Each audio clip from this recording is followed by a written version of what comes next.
चलो, shall we start?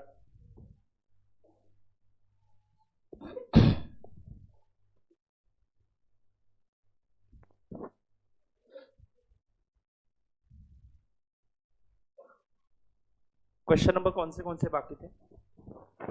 I think question number 8 was pending and 9. Okay, तो please come to question number 9. एक homework भी दिया था मैंने, आई होप आप लोगों ने वो होमवर्क कंप्लीट किया है. आंसर चेक करना है. करते.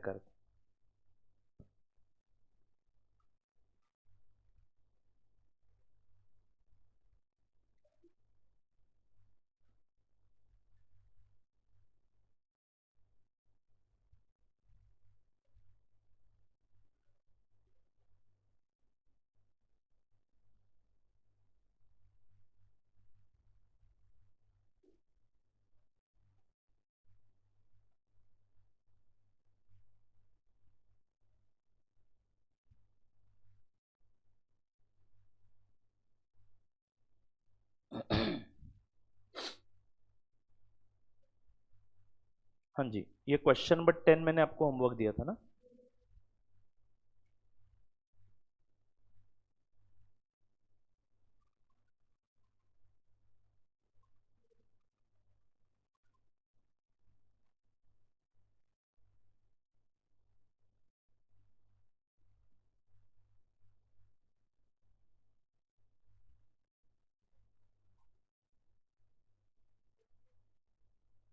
नहीं, पहले ग्रुप 1 में था या ग्रुप 2 में था, ये याद कर रहा हूँ मैं.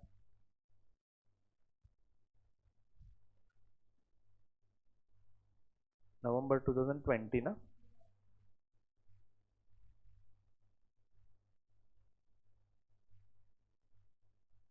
जयपुर.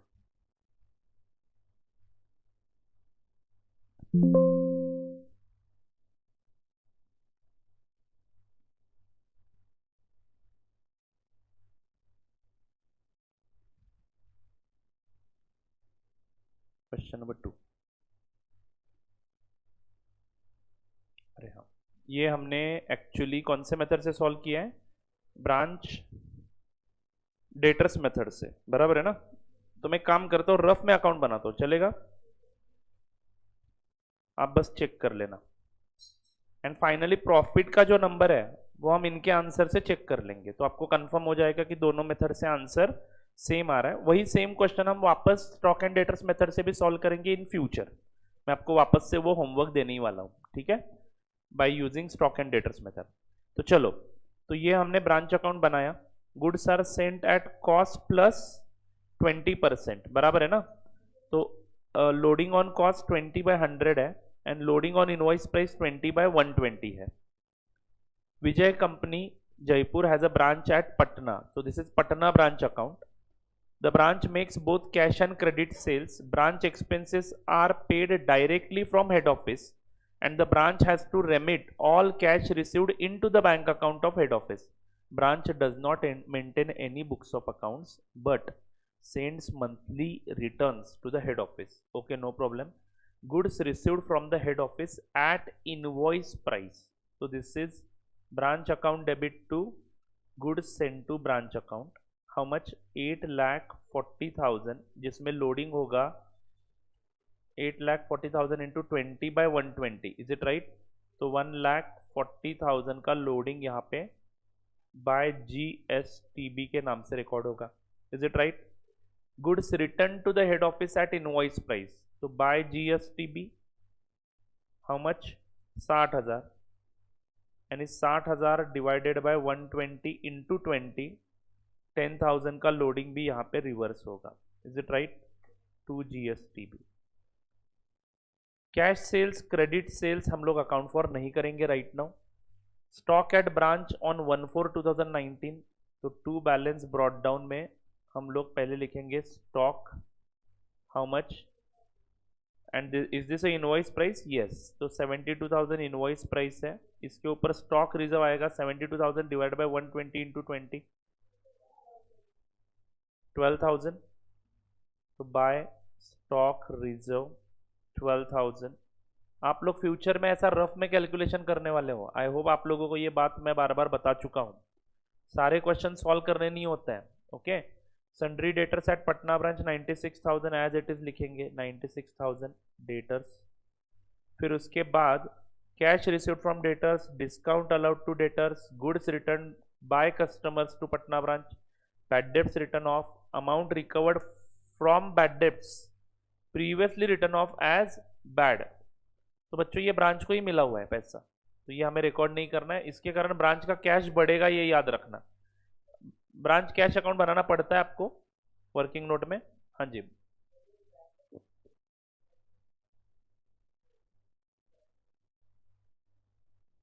क्या क्या क्या? ये बैड डेब्ट्स रिकवर्ड आप कहाँ पे दिखाओगे?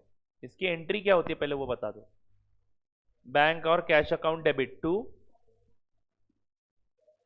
Bad debts recovered. Bad debts recovered एक नया अकाउंट खोला आपने, क्रेडिट बैलेंस आया, वो कहाँ पे जाएगा?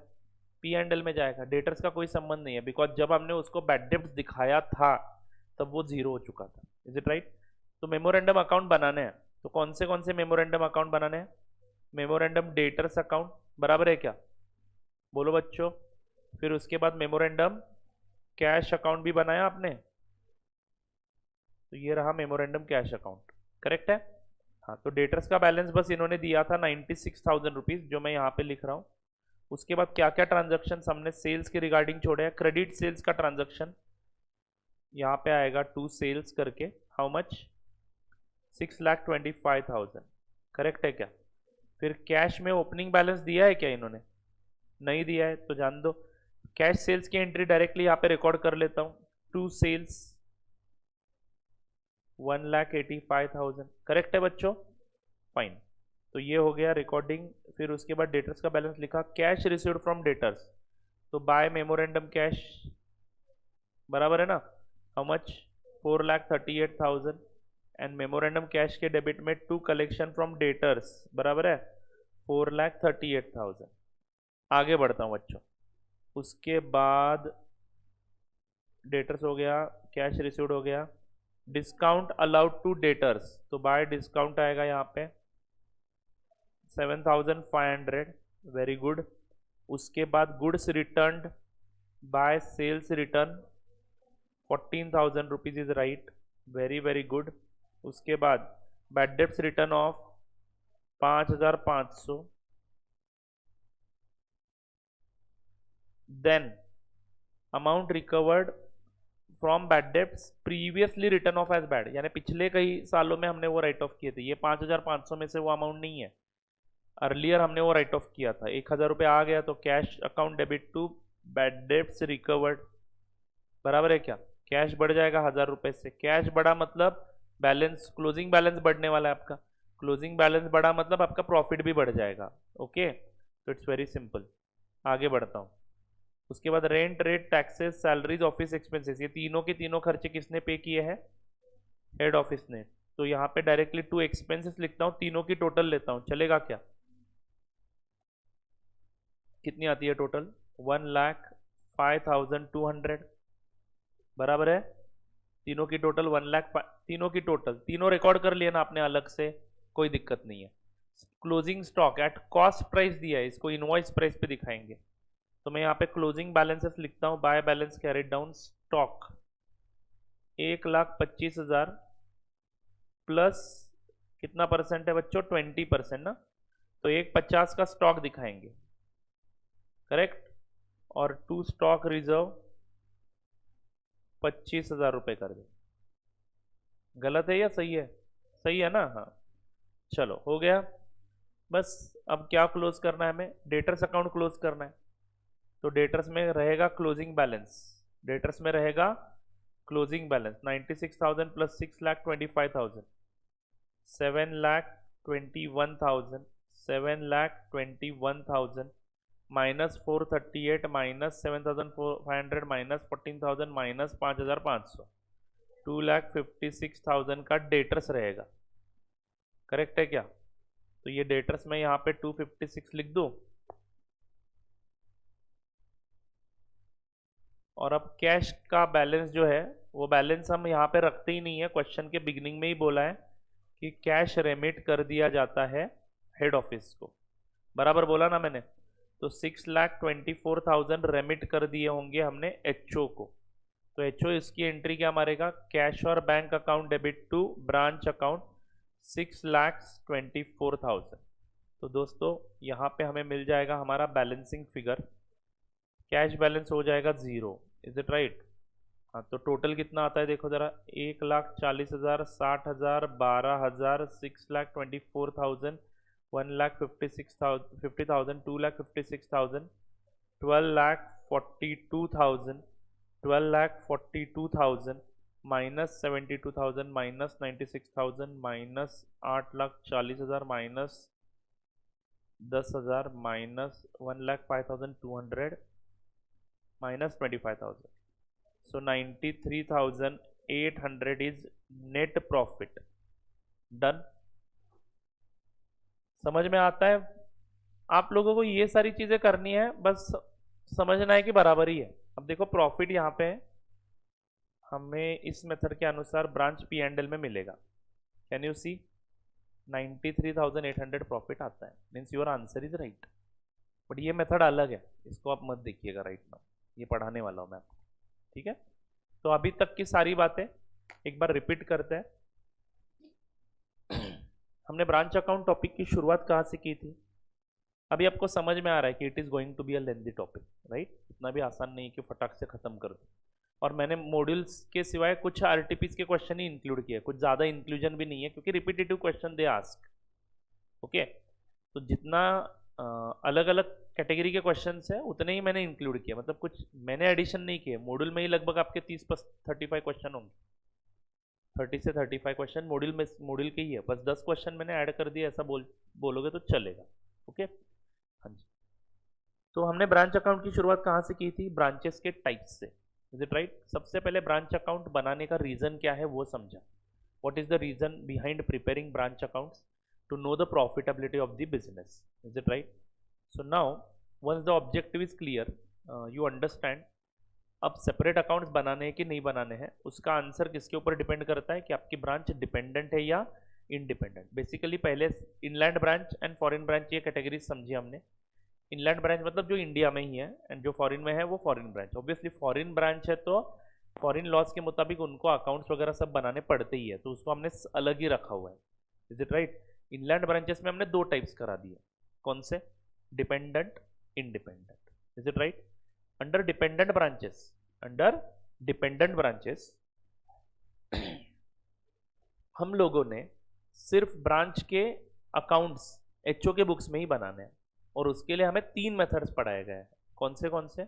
डेटर्स मेथड, अगला एक पढ़ने वाले हम stock and debtors method, and उसके बाद हम trading and P and L method पढ़ेंगे। वो बिल्कुल आसान है। Trading and P and L में हम सेपरेट बुक्स अकाउंटिंग वगैरह कुछ नहीं करते, डायरेक्टली जो इन्फॉर्मेशन दी है ना उसके हिसाब से हम ब्रांच का ट्रेडिंग अकाउंट बना देते हैं। एंड यू नो ट्रेडिंग के डेबिट में, ट्रेडिंग पी एंड एल के डेबिट में कौन से आइटम जाते हैं एंड क्रेडिट में कौन से आइटम जाते हैं। रफ में ट्रेडिंग अकाउंट बनाना है, बात खत्म। Okay, stock and debtors method एक डबल एंट्री सिस्टम से किया हुआ अकाउंटिंग है, but again in the books of head office. Right now also debtors method के अंडर भी हम लोग इन the books of head office he branch के ट्रांजैक्शंस रिकॉर्ड करते हैं, लेकिन कौन से ट्रांजैक्शंस रिकॉर्ड करते हैं? जो एचओ एंड ब्रांच के बीच में हुए हैं उतने ही। यानी सिंपल सी बात है, ब्रांच को आप एक डेटर मानते हो, उसको गुड्स देते हो तो वो आप रिकॉर्ड कर लेते हो, और उससे जो पैसा आया वो आप रिकॉर्ड करते हो, और उसने जो नहीं दिया है अभी तक मुझे पैसा, वो हम as a stock, as a debtor उसी अकाउंट में बैलेंस दिखाते कि हाँ इतना आने वाला है करके, बराबर है ना? जो एसेट के क्लोजिंग बैलेंस आप ब्रांच अकाउंट में दिखाते हो ना, वो इतना आने वाला है ऐसा दिखाते हो, जो आया है वो आया है दिखाते हो। तो इन दोनों की टोटल करूं तो that is the total amount receivable by you from the branch, and debit side में तो सारे खर्चे ही है, तो अपने आप आपको प्रॉफिट का फिगर मिल जाता है। इसमें हमें बहुत सारे एक्सपेंसेस इनडायरेक्टली दिखाए गए हैं ऐसा दिख रहा है, बराबर है ना? मतलब फॉर एग्जांपल डेप्रिसिएशन की बात करूं तो डेप्रिसिएशन आपके ब्रांच अकाउंट में कहीं पे दिखता नहीं है एज अ डेप्रिसिएशन करके, बट हम एसेट का ओपनिंग बैलेंस डेबिट में लिखते हैं और क्लोजिंग क्रेडिट में लिखते हैं। What does it mean? Difference depreciation होता है। ओके, तो ऐसे इनडायरेक्ट एडजस्टमेंट बहुत हो रहा है। बैड डेब्ट्स का खर्चा हम ब्रांच अकाउंट में सेपरेटली रिकॉर्ड नहीं करते, मतलब बैड डेब्ट्स के नाम से वो नहीं दिखता है, बट डेटर कम हुआ मतलब हमारा प्रॉफिट कम हो जाता है। Is it right? तो इस प्रकार से हमारे एचओ के बुक्स में ही अकाउंट्स बना के हम लोग ब्रांच का प्रॉफिट आइडेंटिफाई कर सकते हैं। That was debtors method. Simultaneously HO अपने अकाउंट्स भी उसी में रिकॉर्ड कर रहा है, अपने ट्रांजेक्शन्स को भी उसी में रिकॉर्ड कर रहा है, वो अब कहीं ना कहीं इग्नोर कर रहा है। बट अभी जो क्वेश्चन सॉल्व करने वाले हैं उसमें एचओ का बिजनेस भी दिया है और ब्रांच का भी बिजनेस दिया है। Are you getting it? और ब्रांच जो गुड्स बेचेगा, एचओ ने मान लो 100 रुपए की चीज ब्रांच को 120 में बेची और 120 की चीज ब्रांच ने 150 में बेची, तो टोटल प्रॉफिट कितना हुआ इस ट्रांजैक्शन पे? 100 रुपए की चीज 150 में बेच दी, तो ये पूरा का पूरा 50 रुपए का प्रॉफिट हम किसका प्रॉफिट मानते हैं हमारे इस मेथड के अनुसार? एचओ का है, बट दिखता किसके बुक्स में है, कौन से अकाउंट में है? आई मीन एचओ के बुक्स में ही दिखेगा, बट कौन से अकाउंट में दिखेगा? ब्रांच अकाउंट में ही दिखता है। तो हम क्या करते हैं, 100 की चीज 120 में भेजी है ऐसा दिखाते हैं और बाद में 20 रुपए रिवर्स भी करवाते हैं, तो एक्चुअली 100 में ही अकाउंटिंग हो रहा है और अल्टीमेटली उसका सेल प्राइस कितना आएगा? 150। सेल्स में कलेक्शन होगा तो आपको वो रिमिट कर दिया जाएगा, नहीं होगा तो वो एज ए डेटर का बैलेंस दिखाएंगे हम लोग। Is it right? बट 150 रुपए आपके ब्रांच अकाउंट के क्रेडिट में आ ही जाते हैं, एंड डेबिट में नेट कॉस्ट बोलूं तो 100 रुपए का ही आ जाता है। तो अल्टीमेटली 50 रुपए जो ब्रांच के द्वारा सेल हुआ है, 150 रुपए का जो सेल ब्रांच के द्वारा हुआ है उसमें 50 का प्रॉफिट है, तो हम बोलते हैं कि 50 रुपए ब्रांच ने कमा के दी। Is it right? हाँ, ऐसा भी कर सकते थे ना हम लोग, 100 रुपए की चीज 120 में भेजी ना तो हम 120 में ही दिखा देते हैं, और ब्रांच उसको 150 में बेचेगा तो हम ये भी बोल सकते कि ब्रांच ने 30 कमा के दिए और एचओ का 20 रुपए का प्रॉफिट है। तो इस प्रकार का मेथड भी है जिसको होलसेल प्राइस मेथड बोला जाता है, जो हम लास्ट में कहीं पे डिस्कस करने वाले हैं। ठीक है, तो वो होलसेल प्राइस मेथड मैं आपको बाद में बता देता हूं। Right now we are discussing debtors method, and debtors method में एचओ भी साइमल्टेनियसली ट्रांजैक्शंस कर रहा है, वो समझने के लिए हम ये क्वेश्चन सॉल्व करेंगे। Question number 8, shall we start?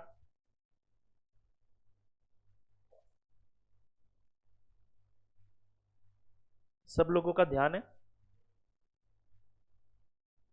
Question number 8, Arnold of Delhi trades in ghee and oil. Arnold of Delhi trades in ghee and oil. So these are the products, ये दो प्रोडक्ट्स है, घी and oil. It has a branch at Lucknow. तो ये Arnold business कहां पे कर रहे हैं? दिल्ली में, एंड इसकी ब्रांच कहां पे है? लखनऊ में। He dispatches 25 tins, how many tins? 25 tins of oil at rupees 1000 per tin and 15 tins of ghee at 1500 per tin। तो ये Delhi branch, Delhi head office से ब्रांच को इतने टिन्स हमने डिस्पैच कर दिए हैं on 1st of every month। How many months are there in year? 12, तो 12 बार ऐसा हुआ होगा। Is it right? तो टोटल कितने टिन्स भेजे ऑयल के? 25 tins into 12, 300 tin, and 15 tins into 1500, sorry 15 tins into 30, 12 sorry 15 tins into 12, 180 tins भेजे। Is it right? The branch incurs some expenditures which is made out of its collection. मतलब branch अपने collection से भी कुछ पैसे खर्च करता है, यानी ब्रांच कैश अकाउंट बनाना पड़ सकेगा। लेकिन डेटर्स मेथड में हमें कैश अकाउंट कब बनाना पड़ेगा? अगर क्लोजिंग कैश नहीं है हमारे पास, या फिर रेमिटेंस कितना हुआ है वो नहीं दिया है, तो सिर्फ एक्सपेंस का नंबर मिसिंग है, इसलिए हमें कैश अकाउंट बनाने की जरूरत नहीं है, क्योंकि एक्सपेंस वैसे भी आप अलग दिखाने ही नहीं वाले। अगर आपके पास ओपनिंग कैश बैलेंस है, क्लोजिंग कैश बैलेंस है, and amount send to the head office भी दिया हुआ है, तो आपको branch cash account as a working note बनाने की जरूरत नहीं है टू नो द एक्सपेंडिचर, क्योंकि एक्सपेंस अपने आप रिकॉर्ड हो जाएगा। This is in addition to the expenditures directly paid by the head office. तो ये जो खर्चे हैं वो एडिशनल है, एचओ भी कुछ खर्चे करता है। Okay fine. Following further details are given here. Delhi and Lucknow. Delhi is a head office and Lucknow is a branch. Purchases made by the head office: ghee, oil. Direct expenses incurred by the head office. Expenses paid by HO for Lucknow branch. How much? 14,250. यानी branch का खर्चा HO ने पे किया हुआ है। आपको आता है ये रिकॉर्ड करना। Sales made by the head office as well as branch. Collections during the year including sales by the branch including cash sales, इतने रुपए ब्रांच के पास आए हैं। Okay. Remittance by the branch to the head office, और उसमें से इतना पैसा रेमिट कर दिया, इसमें से इतना पैसा रेमिट कर दिया, तो रेमिटेंस का अमाउंट दिया है। बराबर है कि नहीं बच्चों?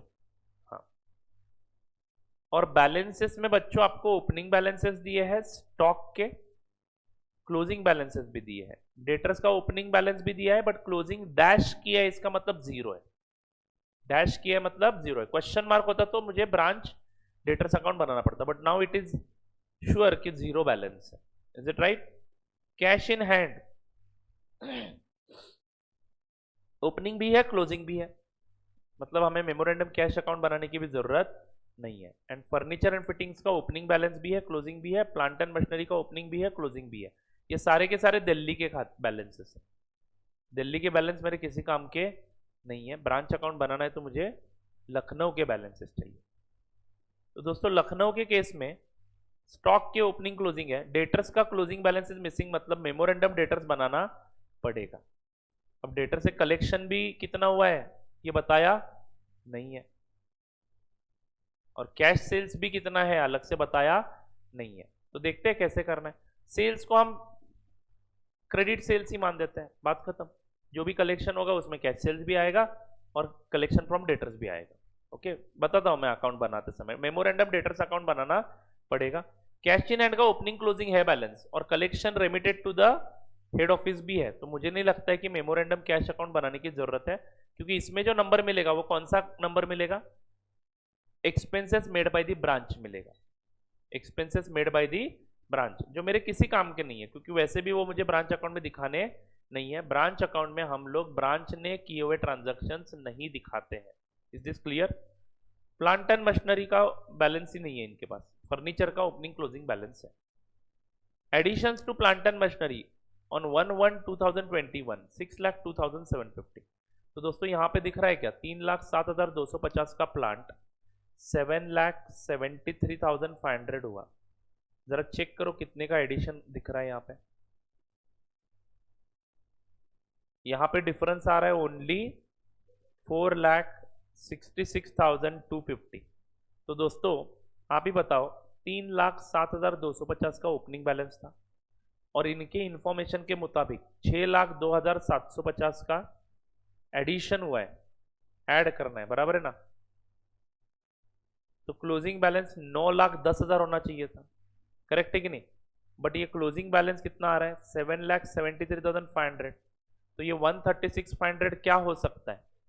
डेप्रीसिएशन। तो इन्होंने बोला है कि rate of depreciation furniture and fitting 10% and plant and machinery 75% नहीं होगा, वो 7.5% होगा। बाद में वापस से चेक करते हैं हम लोग। चलो एक बार कैलकुलेशन करके देख लेते हैं। प्लांट एंड मशीनरी का डेप्रिसिएशन कैलकुलेट करके देख लेते हैं।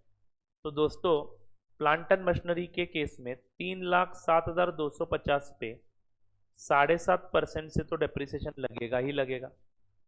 और ये जो 6,02,750 का एसेट हमने नया खरीदा है वो 1 जनवरी 2021 को खरीदा है, और हमारा ये जो बिजनेस का अकाउंट दिया है ये कौन से पीरियड के लिए दिया है वो बताया ही नहीं कहीं पे। हाँ दिया ना यहाँ पे 1 जनवरी यानी 31 दिसंबर, यानी इसके ऊपर भी पूरे साल का डिप्रिसिएशन लगेगा। अरे बोलो ना बच्चों।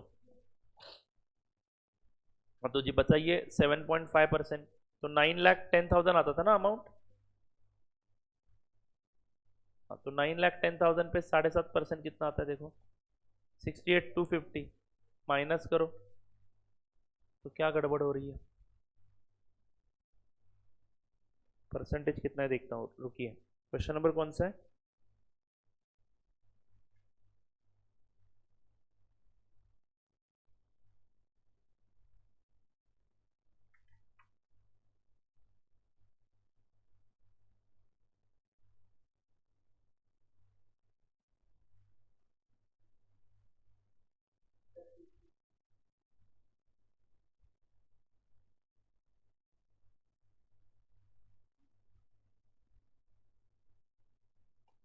हाँ 15% करो, एक्सट्रीमली सॉरी 15% है,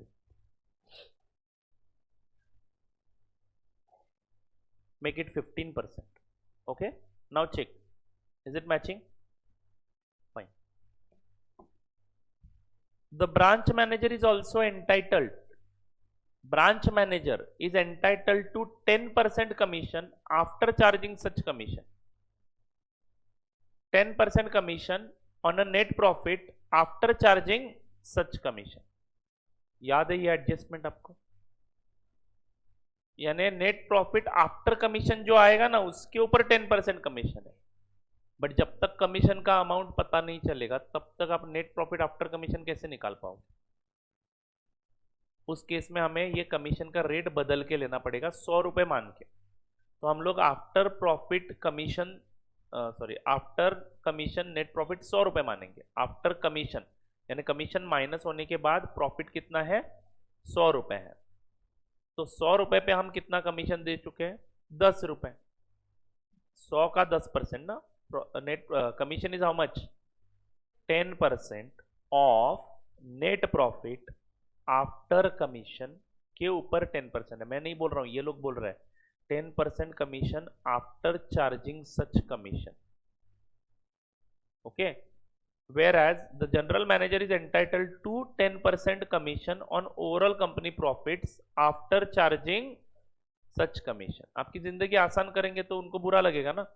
हाँ, तो दोस्तों 100 रुपए आफ्टर कमीशन प्रॉफिट मान लो, तो ऑब्वियसली 10 रुपए का कमीशन आएगा, यानी बिफोर कमीशन प्रॉफिट कितना हो जाएगा, 110।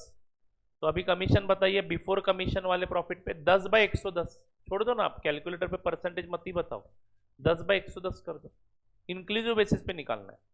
ओके, चलो जी, वैसे ही जनरल मैनेजर को भी कमीशन देना है, बराबर है क्या, on overall company's profit. Overall company's profit मतलब एचओ प्लस ब्रांच का प्रॉफिट, यानी ब्रांच का प्रॉफिट आपको पता है ना, कहां पे भेजते हैं हम लोग, branch P and L account को भेजते हैं, तो एचओ का पी एंड एल बनाएंगे, उसमें ये प्रॉफिट भी भेजेंगे, और फिर ब्रांच का प्रॉफिट एचओ का प्रॉफिट दोनों मिला के जो प्रॉफिट आता है उसके ऊपर कमीशन देना है। कमीशन का परसेंटेज कितना है, 10% on net profit after charging such commission, so 10/110 on net profit before charging such commission.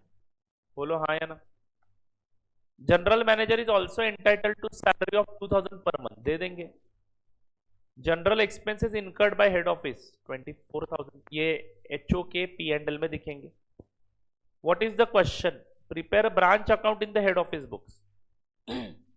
दोस्तों ब्रांच अकाउंट हम बनाते कौन से मेथड के अंडर है, डेटर्स मेथड के अंडर, याद रखना। तो इन्होंने ब्रांच अकाउंट बनाने के लिए बोला, इसका मतलब डेटर्स मेथड ही यूज करनी है, क्योंकि स्टॉक एंड डेटर्स मेथड के अंडर हम ब्रांच अकाउंट नहीं बनाते, वहां पे कौन से अकाउंट बनाते हैं बाद में बताऊंगा मैं आपको, ठीक है। Prepare branch account in the head office books and also prepare Arnold's trading and P and L account excluding branch transaction. मतलब ब्रांच का प्रॉफिट डायरेक्टली वहां पे आना चाहिए, नहीं तो टोटल करके रिकॉर्ड करोगे तो भी आ जाएगा। ब्रांच का सेल, हमारा सेल एक करके मैं डायरेक्टली लिख सकता हूँ ब्रांच अर्नोल्ड के ट्रेडिंग पी एंड एल में, बट इन्होंने क्या बोला है कि उसमें ब्रांच का कोई भी ट्रांजेक्शन नहीं दिखना चाहिए, ट्रेडिंग पी एंड एल में डायरेक्टली प्रॉफिट आना चाहिए, डायरेक्टली प्रॉफिट आना चाहिए, तो इसीलिए तो हमने ब्रांच अकाउंट निकाला है। Is it right?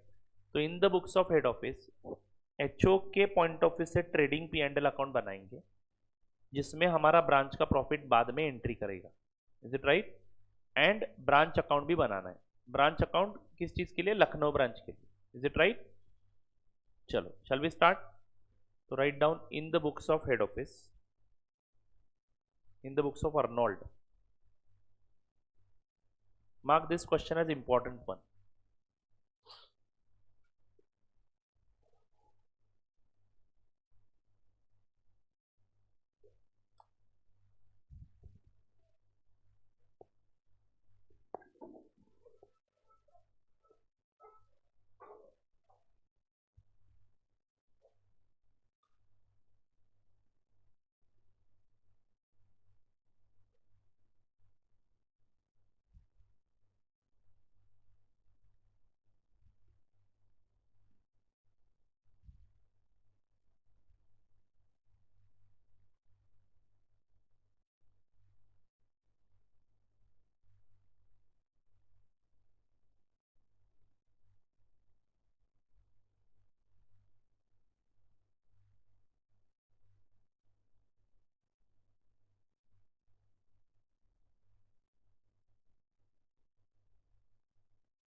हाँ जी, 31 दिसंबर 21, सॉरी दोस्तों, थोड़ा सा ये आपको ट्रेडिंग अकाउंट के लिए एक 8 lines and P and L account के लिए एक 10 लाइन्स, एक 18 लाइन का बनाना पड़ेगा। Trading account and P and L account दोनों आपको अलग सेक्शन दिखाने हैं।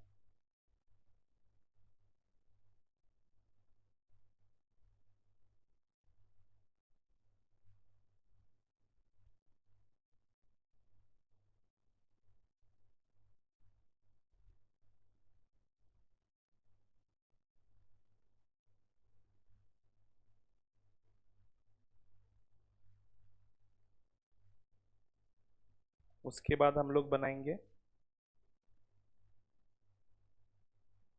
Branch account. कौन सा ब्रांच है वो? Lucknow branch account.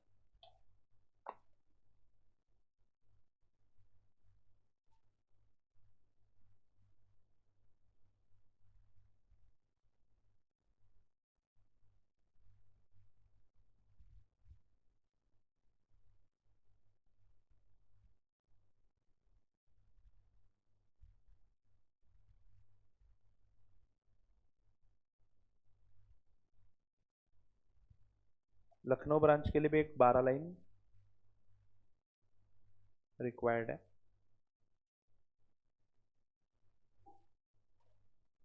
और उसके बाद हम बनाएंगे working note number 1, memorandum debtors account, क्योंकि डेटर्स का एक ही फिगर मिसिंग है।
एंड आपके अंडरस्टैंडिंग के लिए मैं बना देता हूँ working note number 2, memorandum cash account.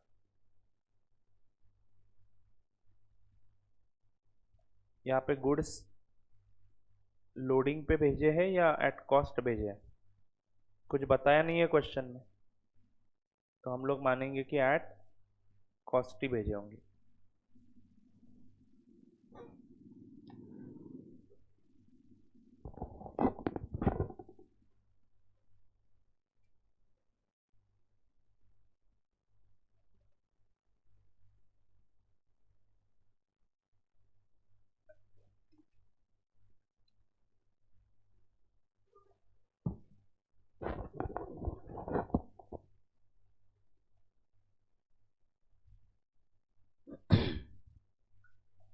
बच्चों, मतलब राइट नाउ इस क्वेश्चन में आप लोग पूरा अकाउंटिंग कर रहे हो, एचओ के बुक्स में पूरा अकाउंटिंग कर रहे हो, एचओ के खुद के ट्रांजैक्शंस भी रिकॉर्ड कर रहे हो, साथ में ब्रांच के ट्रांजैक्शंस भी रिकॉर्ड कर रहे हो। Okay, let's start. Let's start with this table only. पहला जो टेबल है उसमें सिर्फ क्या बताया है कि दिल्ली में मेन बिजनेस है एंड ब्रांच लखनऊ में है, एंड हर महीने हम इतने टीन्स इतने रुपयों में भेजते हैं, जिसका कॉस्ट ही उतना होगा। Is it right? हाँ, तो ये गुड्स सेंड टू ब्रांच वाली एंट्री हम करेंगे जरूर, बट पहले हम ओपनिंग बैलेंसेस के ऊपर नजर डालते हैं। Is it right? तो क्योंकि कितने लाइन छोड़ने हैं वगैरह वो मसला हो जाएगा, पहले हम ओपनिंग बैलेंसेस को चेक करते हैं और रिकॉर्ड करते हैं, चलेगा?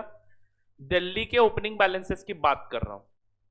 दिल्ली के लिए यानी हेड ऑफिस के लिए आपने कौन सा अकाउंट बनाया है? Trading and P and L account. तो इन अकाउंट्स में से जो जो accounts trading P and L में आते हैं उतने ही रिकॉर्ड कर लेंगे। जैसे कि stock, opening stock of Delhi branch trading account के डेबिट साइड में आ जाएगा। Is it right my friends? तो to balance brought down, sorry to opening stock लिख दो, एक्सट्रीमली सॉरी, ट्रेडिंग अकाउंट है ना, रेगुलर तरीके से बनाएंगे, to opening stock. Okay, I am so sorry about it. ठीक है, तो यहां पे ब्रैकेट में कैलकुलेशन दिखाते हैं, 1,50,000 प्लस 3,50,000। Is it right? हाँ बोलो ना बच्चों।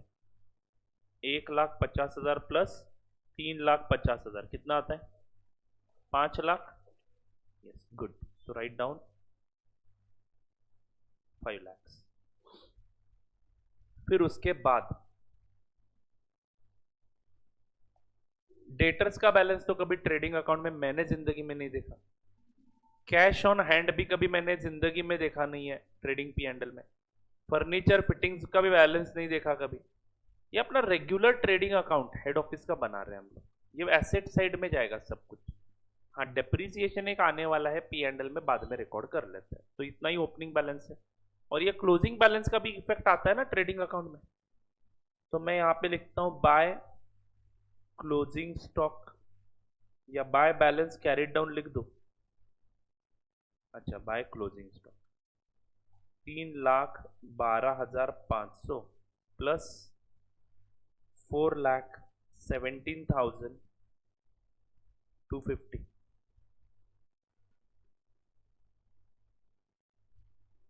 7,29,750। चलो बात खत्म।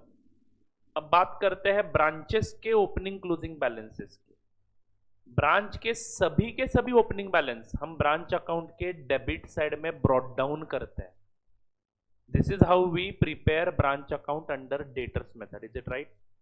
तो लखनऊ ब्रांच के डेबिट साइड में अब कॉन्फिडेंटली लिख सकता हूं मैं to balance brought down, underline करेंगे और एक एक करके सारे बैलेंसेस लिखेंगे।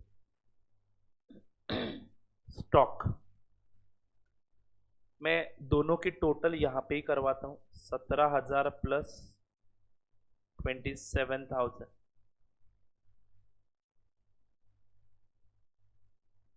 44,000।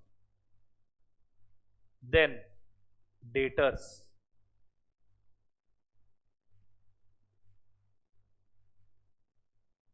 27 प्लस, सॉरी 27,000, नो 75,750।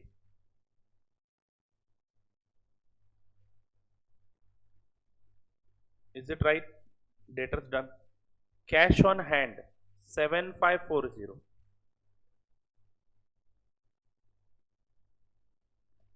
क्या डेटर्स का एंड कैश का वर्किंग नोट हम बना रहे हैं तो उसमें ये बैलेंसेस लिखवा दूं।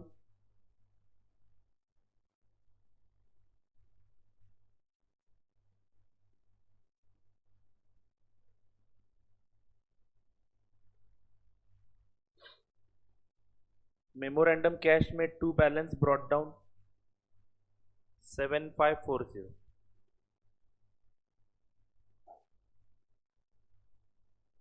फर्नीचर एंड फिटिंग 6250, फर्नीचर का बैलेंस यहां पे आएगा बच्चों।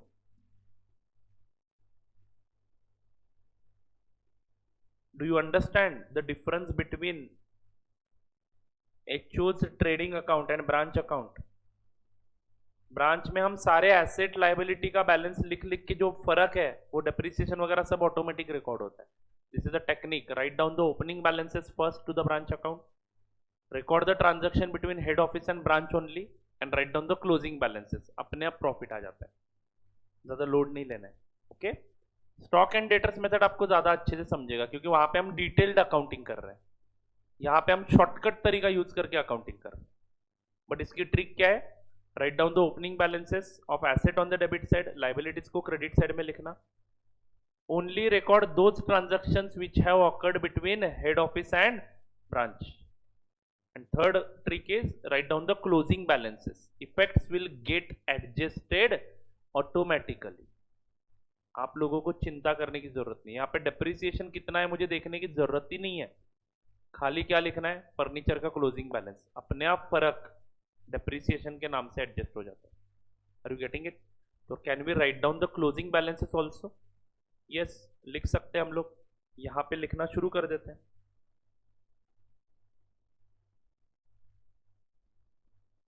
By balance carried down,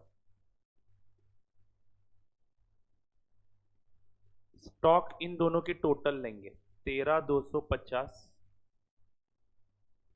44,750, 58,000,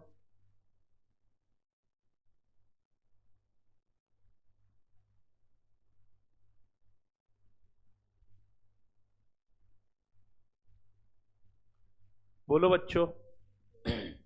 next, stock के बाद डेटर्स,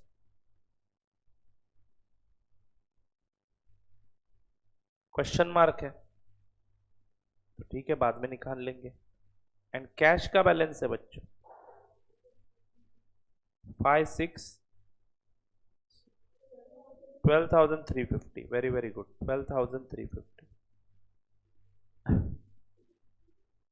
और यहां पे मैं कैश का क्लोजिंग बैलेंस भी लिख लेता हूं।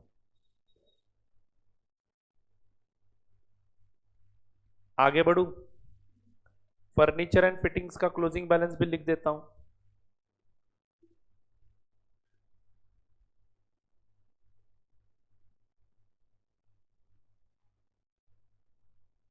Five six two five.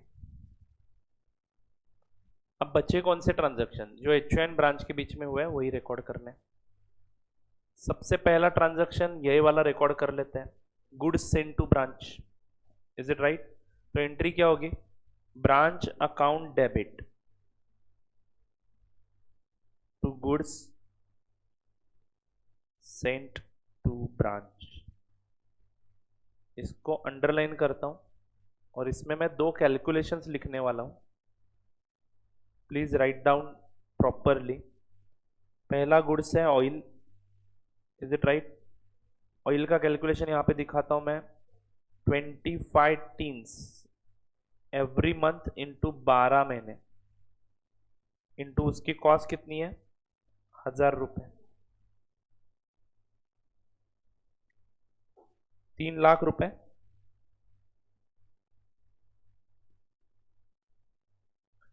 At cost ही भेज रहे हैं, कोई दिक्कत नहीं है। The next one is ghee, 15 tins into 12 महीने इंटू उसकी कॉस्ट है 1,500, 2,70,000। डन। तो ये पहला ट्रांजैक्शन हम लोगों ने रिकॉर्ड कर लिया। फिर उसके बाद यहां पे भी कुछ ट्रांजैक्शंस दिए हैं इस टेबल में, तो let's record those transactions. Purchases of head office obviously trading account के डेबिट साइड में जाएंगे।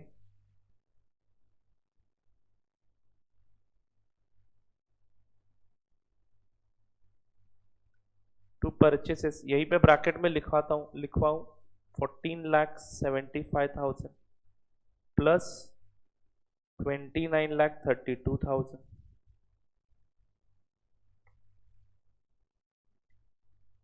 44,07,000। डायरेक्ट एक्सपेंसेस भी हेड ऑफिस के कहां पे जाते हैं? ट्रेडिंग अकाउंट में। 3,83,275। Is it right? So this is a transaction of Delhi. Expenses paid by the Delhi for Lucknow branch 14,250। बोलो क्या एंट्री होती है? Lucknow branch account debit to cash और बैंक।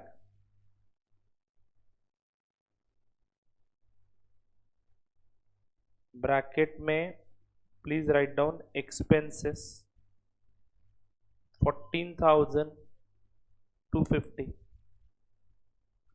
करेक्ट। चलो आगे बढ़ू क्या बच्चों?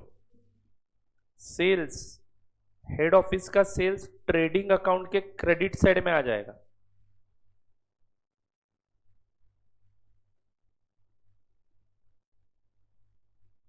बाय सेल्स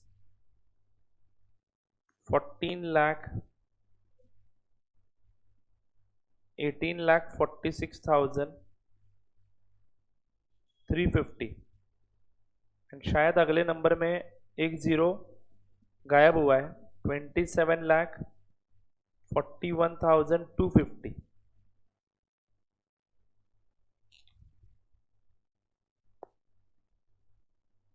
तो टोटल जरा बताइए।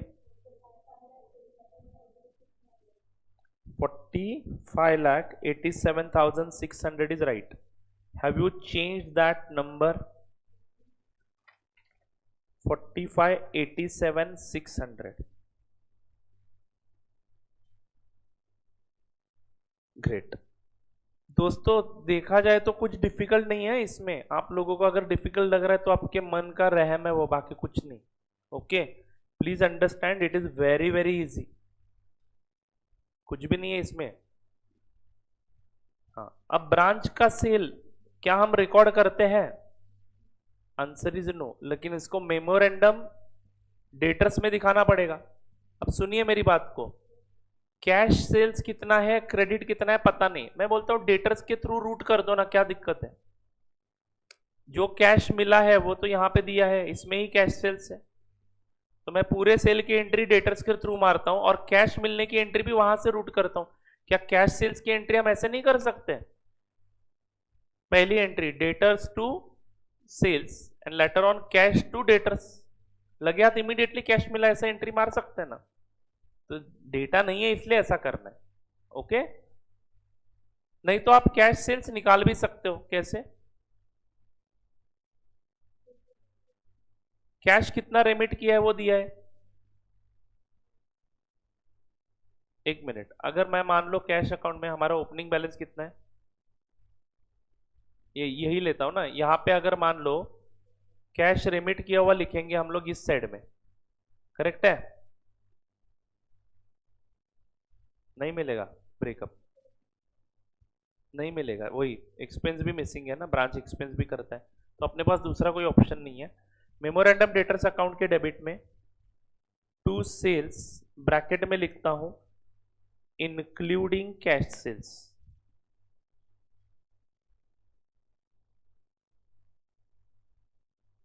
और मैं दोनों प्रोडक्ट की टोटल कर देता हूं 342,750 315,730।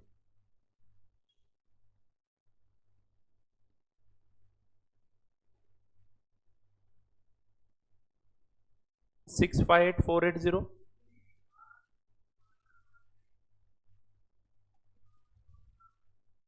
658,480। Is it right my friends? चलो, तो ये सेल्स तो रिकॉर्ड हो गया। अब अगला ट्रांजैक्शन कौन सा दिया है? Collection during the year including cash sales.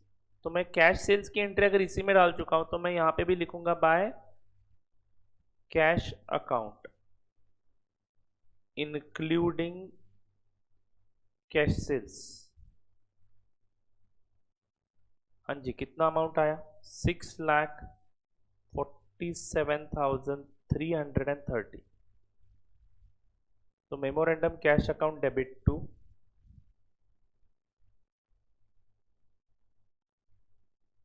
Memorandum debtors account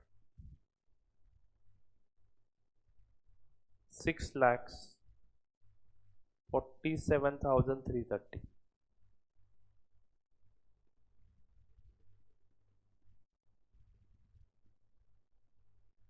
is it right? And उस पैसों में से जो आए उन पैसों में से 6,13,250 रेमिट करवा दिए, तो bye head office cash account, बराबर है ना? नहीं तो बाय हेड ऑफिस इतना लिख दो, रेमिटेंस। वैसे भी ये कच्चा खाता है। कितना भेज दिया रेमिटेंस के नाम पे? 6,13,250। अब ये दोनों खाते क्लोज करने में हमें कोई दिक्कत नहीं है। आई होप बाकी सारे ट्रांजैक्शंस हमने देख लिए हैं, बैलेंसेस देख लिया हमने। Is it right? सिर्फ डेप्रिसिएशन वगैरह छोटे मोटे एडजस्टमेंट्स बाकी है, कर लेंगे। पहले ये क्लोज कर दो।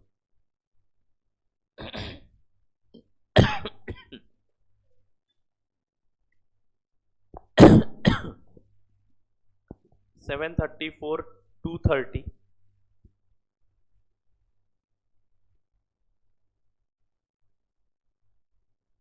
so 86,900 is the balancing figure.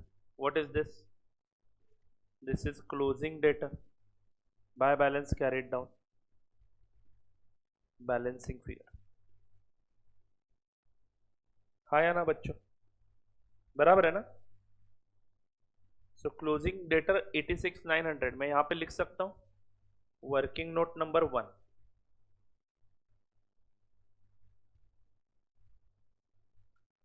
Correct? And अगर मैं ब्रांच कैश अकाउंट क्लोज करूं तो this time there is a difference of rupees 29,270 and this must be a branch expense. But where you are going to record this, मैं यही बताने का प्रयास कर रहा था। इसको हम ऑलरेडी रिकॉर्ड कर चुके हैं। ये अगर नहीं करते हम लोग खर्चा तो हमारा कैश बैलेंस 29,270 से हायर होता, और वो हायर बैलेंस हम यहां पे लिखते तो हमारा प्रॉफिट बढ़ के दिखता कि नहीं? यानी खर्चा नहीं दिखाता हूं तो प्रॉफिट, खर्चा नहीं करता तो प्रॉफिट बढ़ जाता। खर्चा किया मतलब कैश बैलेंस घट गया, और वो घटा हुआ कैश बैलेंस से मैं यहां पे दिखा रहा हूं। इसका मतलब खर्चे का अकाउंटिंग ऑटोमेटिक हो चुका है। आई होप आपको ये बात समझ में आ रही है। एक काम करो ना, ये खर्चा नहीं किया ऐसा समझ लो, तो ये बैलेंस बदलेगा कि नहीं? ये बैलेंस बढ़ा हुआ ऊपर आप ब्रांच अकाउंट में लिख दो, ब्रांच का प्रॉफिट भी 29,270 से बढ़ जाएगा। इसका मतलब खर्चा ऑलरेडी रिकॉर्ड हो चुका है। हम कैश बैलेंस आफ्टर एक्सपेंस ही लिख रहे हैं। तो बताना मुझे बस यही था कि ये अकाउंट बनाने की कोई जरूरत नहीं थी, क्योंकि ये खर्चा मैं वैसे भी ऑलरेडी इनडायरेक्टली रिकॉर्ड करता आया हूं। डेटर्स मेथड में हमने ब्रांच के ट्रांजैक्शन रिकॉर्ड करने ही नहीं है, हमें एचओ एंड ब्रांच के बीच में जो ट्रांजैक्शन होते हैं वही रिकॉर्ड करने हैं। Do you understand this? चलो आगे बढ़ू तो बात खत्म। 86,900 यहां पे लिख दिया। अब बात करते हैं बचे हुए आइटम्स की। बैलेंसेस में हम लोगों ने क्या हुआ? रेमिटेंस रिकॉर्ड नहीं किया मैंने, सेकेंड इफेक्ट। अच्छा, रेमिटेंस का एक चीज रह गया है, तो मैं यहां पे लिखता हूं बाय कैश और बैंक। एचओ को पैसा मिला तो एचओ अपना कैश और बैंक डेबिट करेगा, एंड ब्रांच से पैसे आए मतलब ब्रांच अकाउंट क्रेडिट कर देगा। बोलो हाँ या ना? कितने रुपए आए? 6,13,250। वर्किंग नहीं, ये तो दिया है ना? यस, 6,13,250। फाइन। तो whether all effects are given, debtors का क्लोजिंग बैलेंस निकालना जरूरी था, इसलिए मेमोरेंडम डेटर्स अकाउंट निकाला हमने। चलो अब आ जाते हैं बैलेंसेस के ऊपर। बैलेंसेस में हमने ने दिल्ली ब्रांच का opening stock closing stock already लिखा हुआ है। डेटर्स का बैलेंस बैलेंस शीट में ही जाएगा, ट्रेडिंग पी&एल से कोई संबंध नहीं है। कैश का बैलेंस बैलेंस शीट में जाएगा, ट्रेडिंग पी&एल से कोई संबंध नहीं है। फर्नीचर एंड फिटिंग्स 21,250, 21,500 का बैलेंस था, अब कितना हो गया 19,350। तो बेटा 2,150 का डेप्रिसिएशन आता है, और रेट लेके भी आप क्रॉस चेक करके देख लो, 10% से उतना ही डेप्रिसिएशन आने वाला है। तो मैं डेप्रिसिएशन का जो डेबिट बैलेंस है, क्या पी एंड एल को भेज सकता हूं? Yes, please write down in your P and L two depreciation. एक काम करता है, एक एक्सपेंडिचर भी है उनका, याद है मुझे, तो उसके लिए एक लाइन छोड़ देता हूं और फिर अगले लाइन पे लिखता हूं to depreciation furniture 2150 and plant and machinery. दोस्तों प्लांट एंड मशीनरी का डेप्रिसिएशन हम दिखाएंगे कुछ ऐसा, 3,00,000, एक मिनट कैलकुलेशन दिखाना पड़ेगा ना, 3,07,250, मैं यहाँ पे दिखाता हूँ, देखो calculation, 3,07,250 minus, sorry plus 6,02,750 minus 773,500। हमने क्रॉस चेक करके देखा है बच्चों, तो इट इज 1,36,500। बोलो ना बच्चों, चलो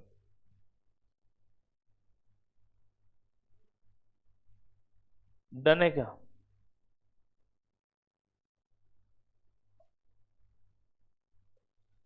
चलो let's go ahead.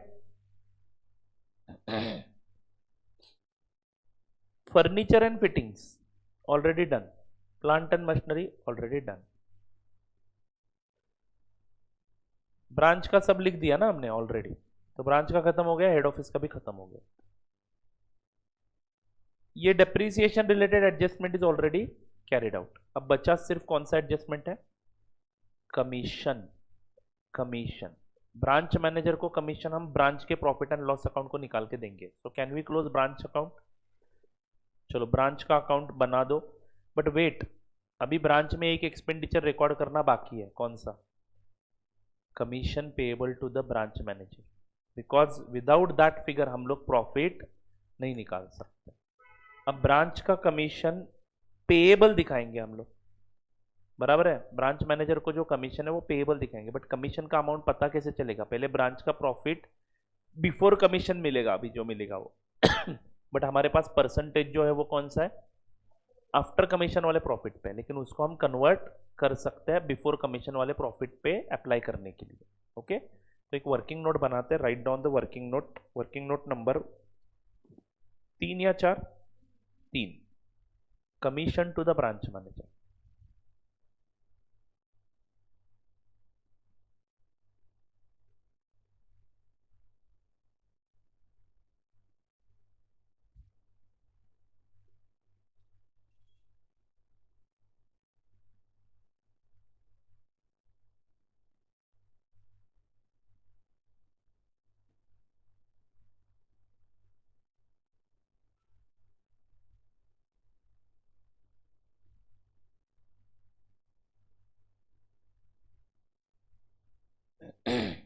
Right hand side 1 column rupees. पहले हमें प्रॉफिट बिफोर कमीशन निकालना पड़ेगा, जो हमारे ब्रांच अकाउंट से ही हमें मिलने वाला है। Is it right? तो मैं यहाँ पे लिखता हूँ total of credit side of branch account. चलो ऊपर ब्रांच अकाउंट में जाना है और क्रेडिट साइड की टोटल फटाफट लेनी है।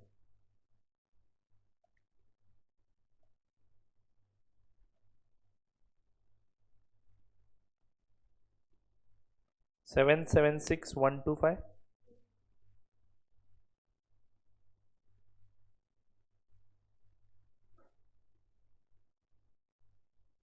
पॉइंट नंबर बी,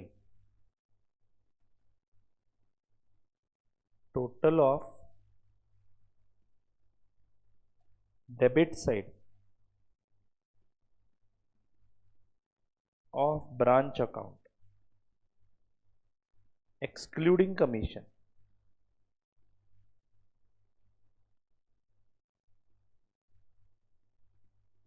कमीशन नहीं है ना अभी तक प्रोवाइड किया हुआ, तो वो कमीशन छोड़ के कितना है, आता है total 7,17,790 is right answer.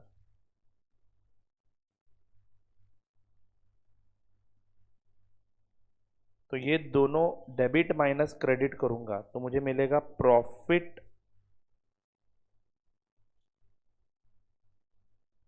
Before commission which is 58,335. Point number D.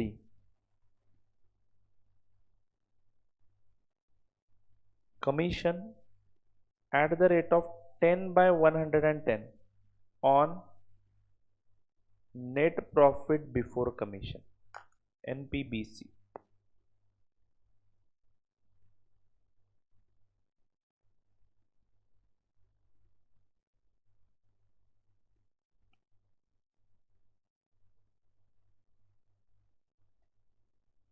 Five 303.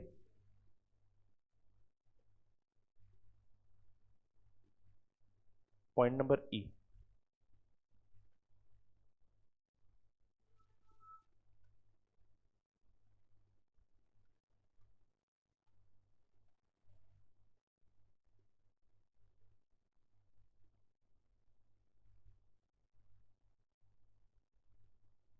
Net profit after commission 53,032. अब उल्टा करके देख लो, नेट प्रॉफिट आफ्टर कमीशन पे 10% कमीशन आता है कि नहीं, बोलो ना बच्चों. अब क्या एंट्री मारेंगे 5303 की, ब्रांच अकाउंट का खर्चा है जो पे किसको करना है, हेड ऑफिस को. तो मैं यहां पे एंट्री मार रहा हूं Lucknow branch account debit to commission payable, एक लायबिलिटी क्रिएट कर रहा हूं, commission payable to manager, amount है 5303, working note number 4-3. and now I can calculate I can close the branch account. Total we have already taken 776,125 and उसमें से सारे debit के items minus कर दो, आपको नेट प्रॉफिट मिल जाएगा जो कहां पे जाने वाला है, पी एंड एल अकाउंट को जाने वाला है.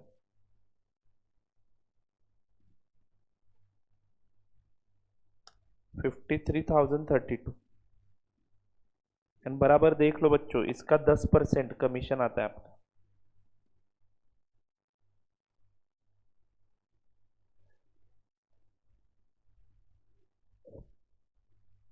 इसका सेकेंड इफेक्ट कहां पे जाएगा, ट्रेडिंग पी एंड एल के क्रेडिट साइड में पहले 2 लाइन ब्लैंक छोड़ के लिखो, पी एंड एल साइड में by Lucknow branch,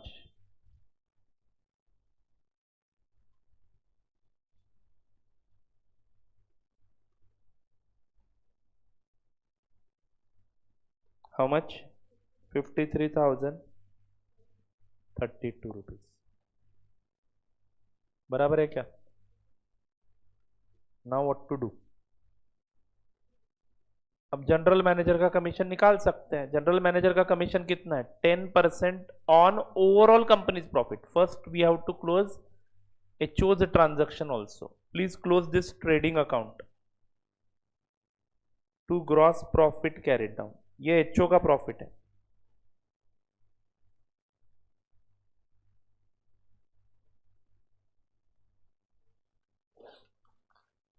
anything pending,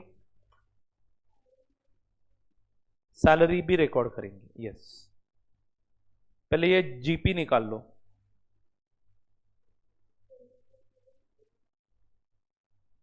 GP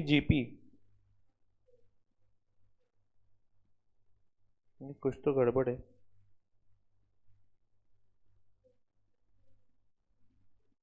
कुछ तो गड़बड़ है, कुछ रह गया क्या देख लो।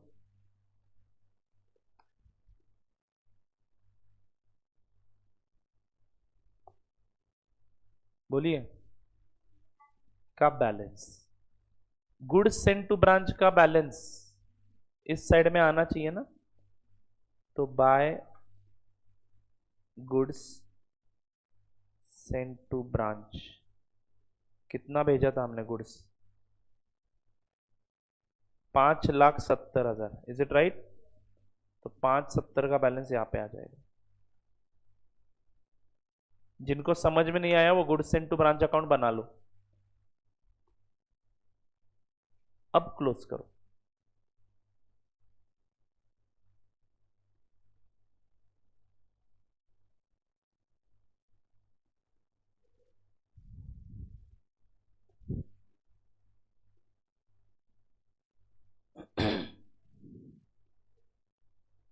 $5,97,075, वेरी वेरी गुड।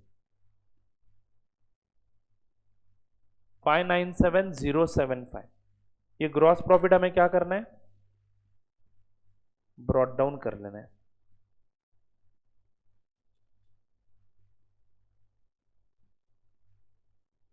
$5,97,075।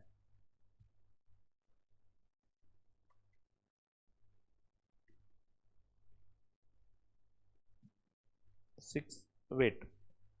अब एक एक्सपेंडिचर में कमीशन एक बाकी है, और क्या बोला है?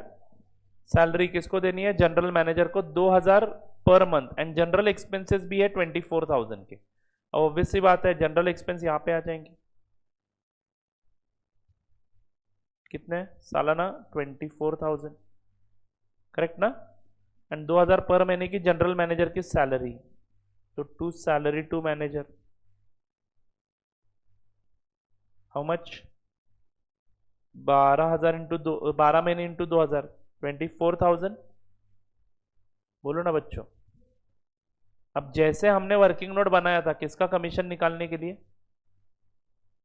ब्रांच मैनेजर का, वैसे आप जनरल मैनेजर का कमीशन निकालने के लिए वर्किंग नोट बना सकते हो, जिसमें point number 8, total of credit side of P and L कितनी आती है? 650,107। Total of debit side of P and L excluding commission, ये खर्चों की टोटल। फिर आएगा net profit before commission. Commission कितना आएगा? 10/110 ऑफ दैट एनपीबीसी। चलो क्लोज इट। मुझे दो चीजें चाहिए यहाँ पे। वर्किंग नोट नंबर 5 के अनुसार कमीशन। वर्किंग नोट नंबर 4 या 5? 4, ओके। तो कमीशन कितना आता है बताओ, और उसके बाद नेट प्रॉफिट कितना आएगा ये बता दो। ये बैलेंसिंग फिगर होगा। Do it.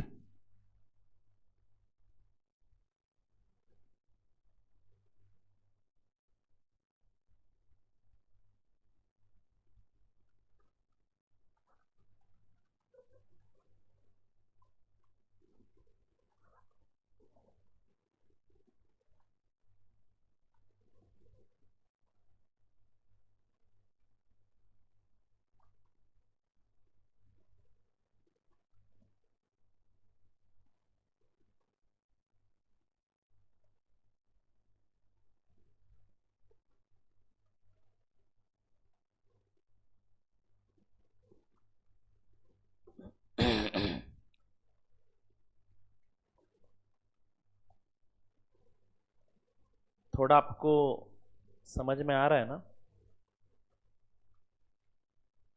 बट ऐसे मतलब बाकी के टॉपिक में जैसे क्रिस्टल क्लियर हो रहे थे कंसेप्ट, वैसे नहीं हो रहा है। ये डेटर्स मेथड में थोड़ा सा प्रॉब्लम है, थोड़ा समझना पड़ता है कि क्या हो रहा है। Otherwise step wise it is very easy. Step wise में तो कोई दिक्कत ही नहीं है। First record opening balance, closing balance, and record the transaction between head office and branch, that's it. चलो कमीशन कितना आया?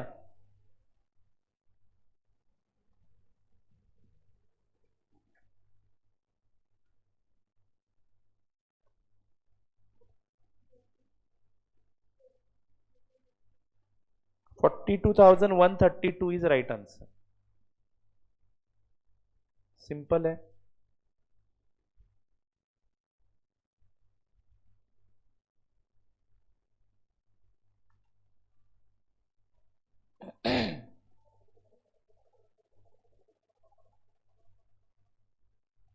पहले आपको क्रेडिट साइड की टोटल लिखनी है पी एंड एल की, नहीं तो ट्रेडिंग पी एंड एल की दोनों की टोटल लोगे। देखो नलायको, 650107 क्रेडिट साइड का total, debit side total excluding commission.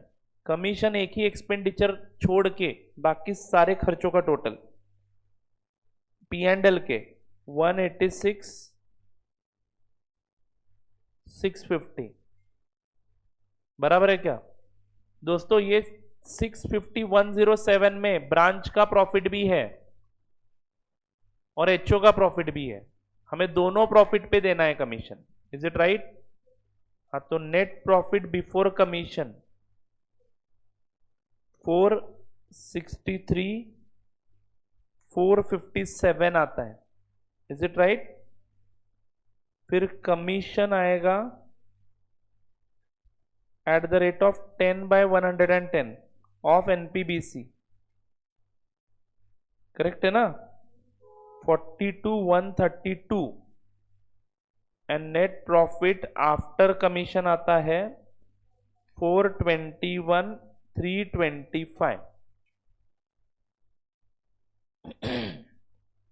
जो हम यहां पे लिखेंगे, कमीशन लिखेंगे 42,132 and net profit after commission आता है 421,325। That's it.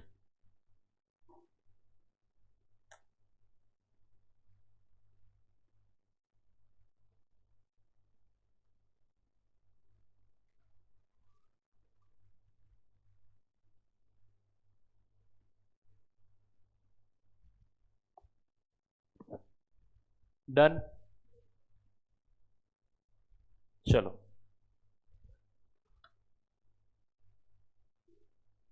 अब बच्चा बताओ कौन सा क्वेश्चन पेंडिंग है? 9 नंबर का कल पढ़ा था हमने। इसमें कुछ लॉसेस का ट्रीटमेंट हमें समझना है। Is it right? तो चलो shall we solve this. Directly question पढ़ता हूं, क्या पूछा है इन्होंने हमें। Prepare branch account. Branch account पूछा है मतलब क्या? Debtors method. तो write down in the books of head office Pune branch account. Is this question done? Is there any doubt in this question? Do you understand कि हम कैसे HO के books में एक खाता एक्स्ट्रा खोल के, एक नहीं कितने, 2 खाते एक्स्ट्रा खोल के हम लोग प्रॉफिट निकाल लेते हैं ब्रांच का, और हमारा ओवरऑल कंपनी का प्रॉफिट आता है पी एंड एल में मिलेगा 4,21,325। लेकिन दिस इंक्लूड्स ब्रांच का profit of 53,032। This is what is our objective. Are you getting the thing here? ये हमारा ऑब्जेक्टिव है। हमें हमारे प्रॉफिट में ब्रांच कितना कमा के दे रही है वो अलग से दिखाना है। इसलिए ब्रांच अकाउंटिंग का चैप्टर पढ़ना है, बाकी कुछ नहीं। और मोस्टली सारे क्वेश्चन में हमें बस ब्रांच अकाउंट ही पूछा जाता है। ब्रांच का प्रॉफिट निकालना सीख लो। पहला मेथड कौन सा? Debtors method. क्लियर है? फाइन। चलो this is done right. Can I delete it? Okay. Now please write down question number 9 का आंसर। डायरेक्टली सॉल्व करने जाते हैं। ओके, क्वेश्चन नंबर 9 का सॉल्विंग करते हैं और फिर ब्रेक लेते हैं, सो दैट अगले सेशन में हम लोग स्टॉक एंड डेटर्स मेथड शुरू कर सके। Right down in the books of head office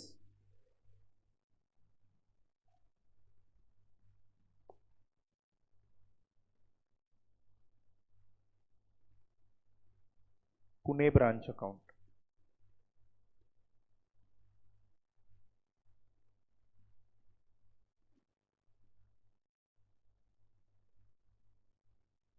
okay,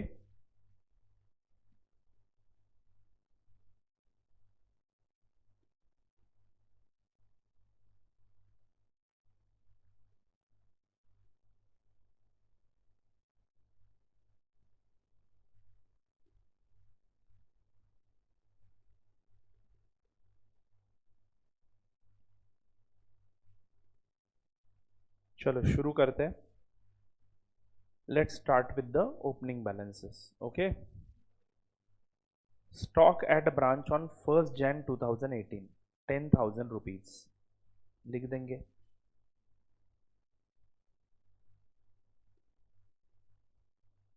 To balance brought down. Underline करेंगे.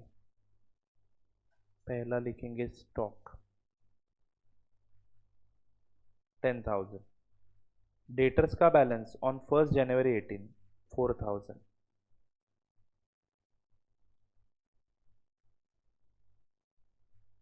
फिर उसके बाद branch debtors account on 31st December 18.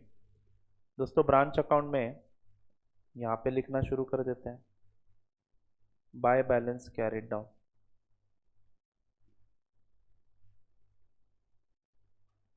Debtors का क्लोजिंग बैलेंस दिया है, कितना है? 4,900. फिर पेटी कैश का ओपनिंग बैलेंस दिया है 1 जनवरी 2018 का 500 रुपये. यहाँ पे आएंगे और लिखेंगे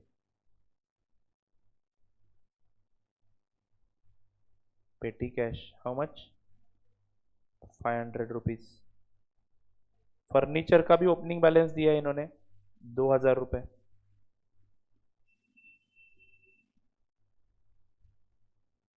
लिख देते हैं 2,000.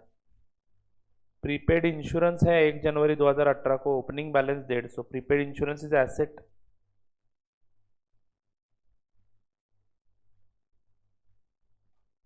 कोई दिक्कत नहीं, लिख लेंगे 150. सैलरीज आउटस्टैंडिंग यानी लाइबिलिटी है 1 जनवरी 2018 की, तो by balance brought down. By balance brought down. Outstanding salary.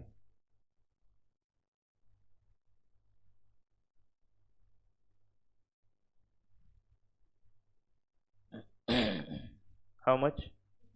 100 rupees. Goods send to the branch during the year. Entry बहुत ही आसान है. Pune branch account debit to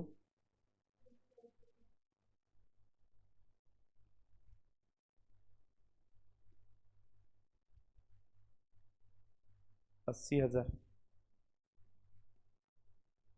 बराबर है क्या बच्चों?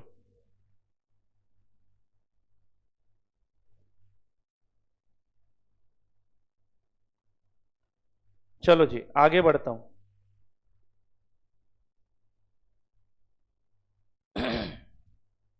दोस्तों बाकी इसके बाद जो ट्रांजैक्शन दिख रहे हैं वो सारे के सारे डेटर्स अकाउंट से जुड़े हुए दिख रहे हैं, कैश अकाउंट से जुड़े हुए दिख रहे हैं.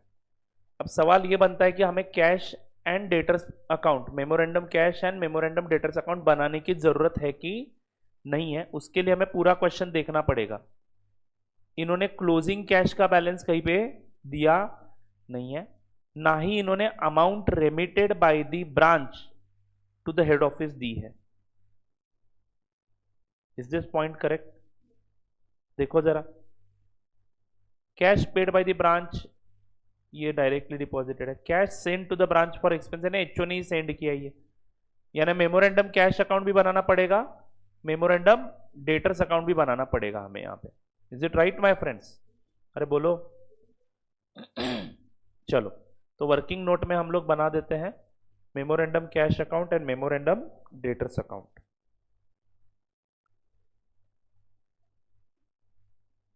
Working note number 1.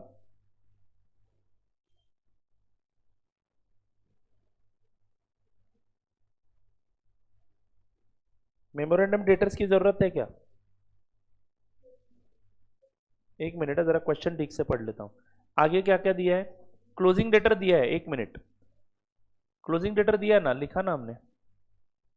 Branch debtors on 31 दिसंबर दिया है, तो मेमोरेंडम डेटर्स की शायद जरूरत नहीं पड़ेगी. एक मिनट मैं जरा यहाँ पे पढ़ लेता हूँ, ध्यान देना. Cash sales during the year 1,30,000. Credit sales 40,000. Cash received from debtors 35,000. Cash paid by the branch directly to the head office. Cash paid by the branch directly to the head office.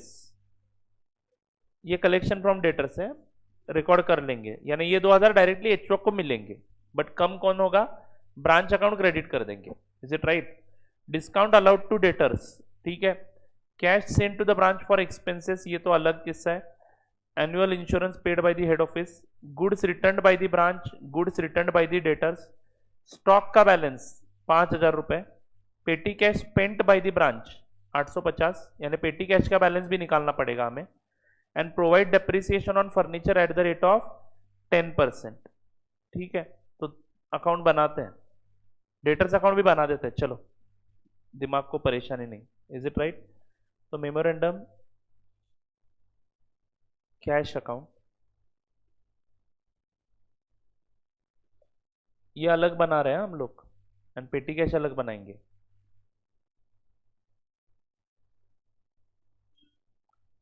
फिर उसके बाद working note number 2,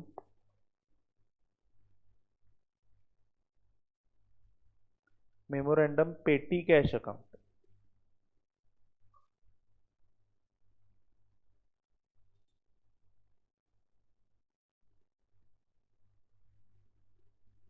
ये छोटा सा एक 4-5 line का बना दो। एंड वर्किंग नोट नंबर 3,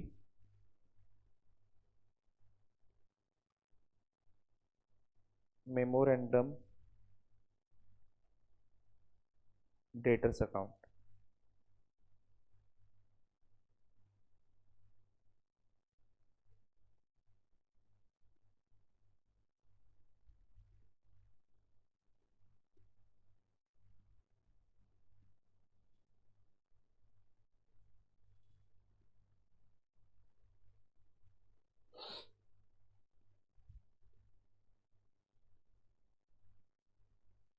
बराबर, चलो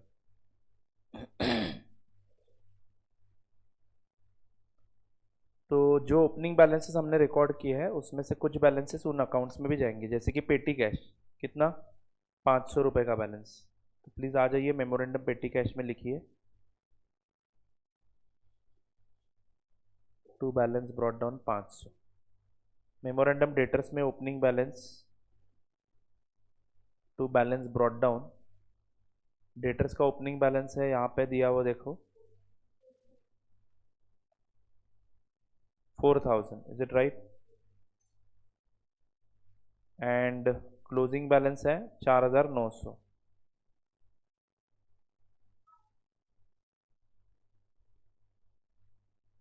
करेक्ट, पेटी कैश का ठीक है, चलो कोई दिक्कत नहीं है, लिख दिया। वैसे मेन कैश का कोई बैलेंस नहीं है, इसका मतलब क्या, पूरा कैश शायद रेमिट करता होगा ब्रांच, देखते हैं। चलो आगे बढ़ू क्या बच्चों। Cash sales during the year की एंट्री भले ही हमारे ब्रांच अकाउंट में नहीं होगी, बट मेमोरेंडम कैश अकाउंट में दिखानी पड़ेगी। तो memorandum cash account debit to sales, how much, 1,30,000, is it right. 1,30,000 रुपये यहाँ पे आ जाएंगे। फिर उसके बाद credit sales during the year 40,000, बोलो क्या एंट्री होगी, credit sales during the year, memorandum debtors account debit to sales account, how much, 40,000। Then cash received from debtors 35,000, memorandum cash account debit to memorandum debtors account, how much, 35,000। फिर उसके बाद cash paid by the branch debtors directly to the head office 2,000, बराबर है कि नहीं। तो debtor तो कम हो जाएगा, तो यहाँ पे बाय एचओ लिखूंगा मैं, हाउ मच, 2,000, लेकिन एचओ के बुक्स में 2,000 मिलने की एंट्री भी करनी पड़ेगी, इज इट राइट। हाँ, तो मैं यहाँ पे एचओ के बुक्स में, जो कि एक ही अकाउंट ओपन करता है ब्रांच के लिए, ब्रांच अकाउंट, क्या एंट्री मारूंगा, बाय कैश और बैंक, और ब्रैकेट में लिखूंगा direct collection, direct collection, how much, 2,000 रुपए। और डेटर भी 2,000 से कम हो जाएगा, ब्रांच भी इसकी रिकॉर्डिंग करेगा क्योंकि ब्रांच को अभी डेटर 2,000 से घटाने पड़ेंगे, बोलो हाँ या ना। Discount allowed to debtors, memorandum debtors के क्रेडिट साइड में by discount, how much, 100 rupees, is it right. आगे बढ़ता हूं बच्चों। उसके बाद cash sent to the branch for expenses. तो एचओ ने कैश भेजा है एक्सपेंसेस के लिए, इन 3 खर्चों के लिए, सॉरी इन 4 खर्चों के लिए। बोलो क्या एंट्री मारेगा HO? Pune branch account debit to cash और बैंक।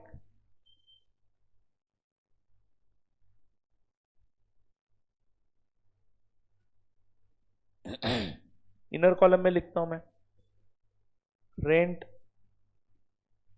2000, सैलरीज 2400,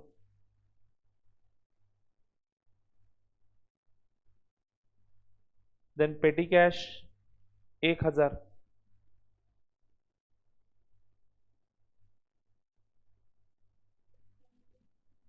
दोस्तों पेटी कैश 1000 का मिला है तो हमारा पेटी कैश बैलेंस बढ़ेगा कि नहीं? To received from HO 1000, and फिर annual insurance up to 31 March 19,600। फिलहाल तो हम लोग ब्रांच अकाउंट को पूरा अमाउंट डेबिट कर देते हैं। इंश्योरेंस कितना? 600, यानी ये खर्चा दिखा दिया हमने ब्रांच में, बट इसमें से हमें पता है कि 3 महीने का जो अगले 3 महीने का है वो हमें क्या करना है? एज अ एसेट दिखाना है, prepaid expense. Is it right? 6000 है या 600 है?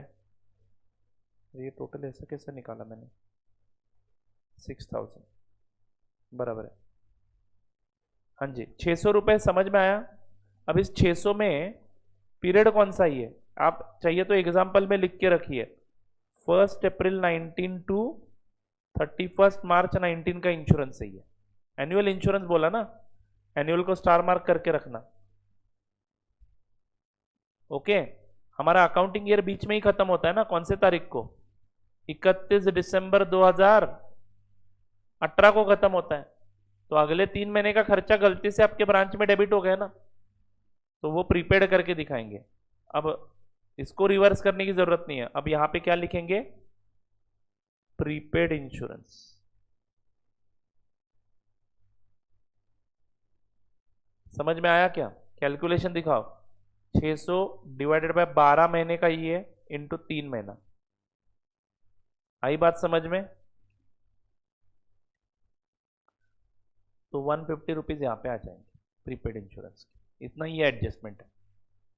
चलो आगे बढ़ता हूं। Goods return by the branch, goods return by the branch, तो ब्रांच ने हमें वापस कर दिए goods. Goods send to branch account debit to branch account by goods send to branch, how much? 1000 रुपए। आई बात समझ में बच्चों?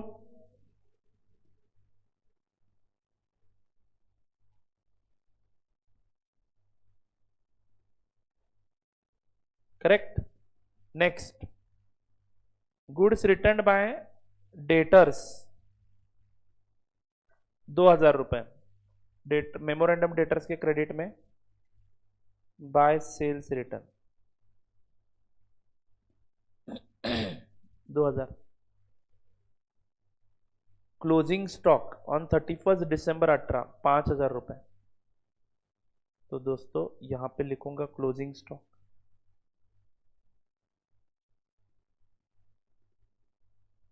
5000।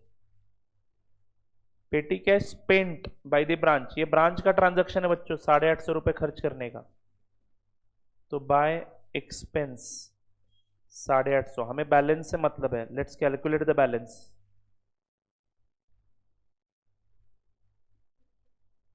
पंद्रह सौ में से 850 गया, 650 इज द बैलेंस। ये हमें कहाँ पे लिखना है? हमारे ब्रांच अकाउंट के लास्ट क्रेडिट साइड पे, बाय बैलेंस कैरिड डाउन, यानी डेबिट बैलेंस होता है पेटी कैश 650। बोलो बच्चों। नेक्स्ट, फर्नीचर पे 10% का डेप्रिसिएशन प्रोवाइड कर दो। ओपनिंग बैलेंस अपने सामने है 2000, 2000 पे 10% यानी 200, तो बैलेंस कितना बचेगा? 1800। तो फर्नीचर आ जाएगा 1800। क्या सारे एसेट आ गए जो ओपनिंग में थे? स्टॉक आया? यस। डेटर्स? यस। पेटी cash? Yes. Furniture? Yes. Prepaid insurance भी आ गया। ओके, अब ध्यान से पढ़िए। Goods costing ₹1200 were destroyed by fire and a sum of ₹1000 was received from the insurance company. तो राइट नाउ क्या पोजीशन है इस गुड्स की? जो गुड्स मिले थे वो हमने रिकॉर्ड कर लिया और जो बचे हैं वो भी रिकॉर्ड कर लिए। अब जो क्लोजिंग स्टॉक है वो ये गुड्स डिस्ट्रॉय होने के कारण 1200 से ऑलरेडी कम हो चुका है, यानी 1200 का लॉस आपने ऑलरेडी रिकॉर्ड कर लिया है, लेकिन 1200 में से 1000 आपको वापस मिलेगी नहीं इंश्योरेंस कंपनी के द्वारा। तो आपका लॉस हुआ कितने का है? 1000 का, सॉरी 200 का ही, बट आप लॉस रिकॉर्ड कितना कर चुके हो ऑलरेडी? 1200 का। तो 1000 रुपए जब आएंगे आपके पास उसकी एंट्री करनी बाकी है।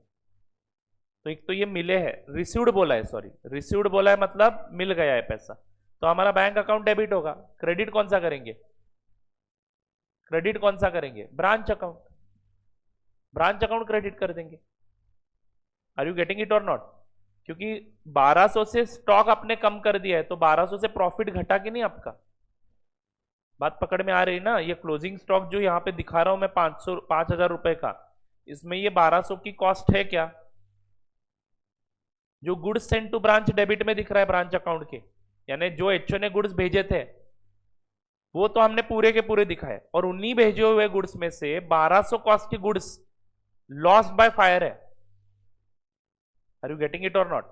तो एक तो ये लॉस बाय फायर आप पूरा का पूरा वहां से निकाल दो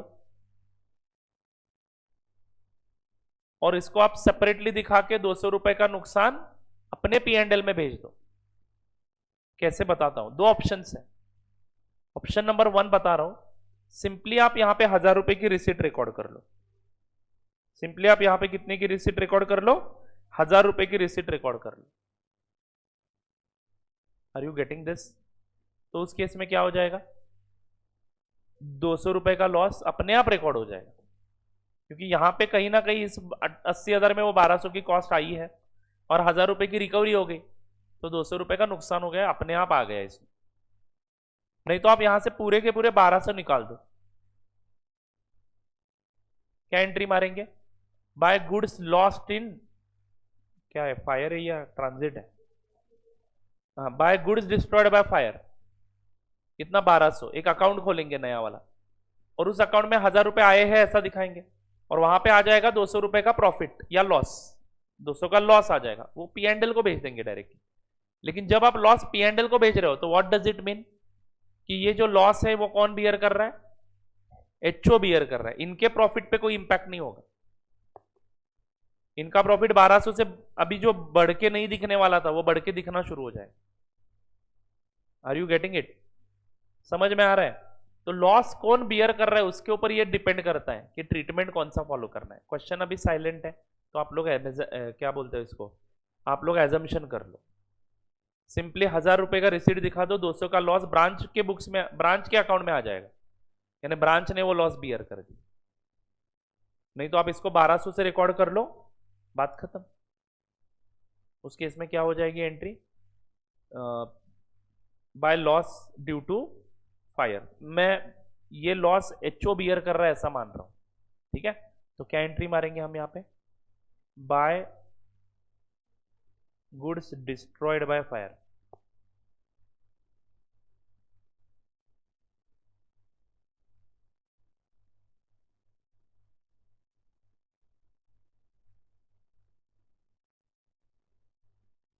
bye goods destroyed by fire.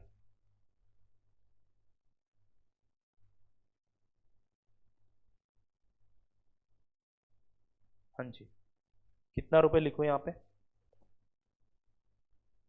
2000, sorry 1200 at cost record कर लूंगा ये लॉस। अब यहाँ पे एक काम करता हूँ, एक अकाउंट बना देता हूँ, working note number 4।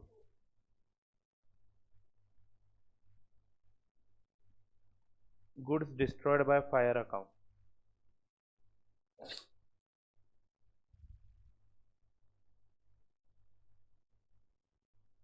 Debit to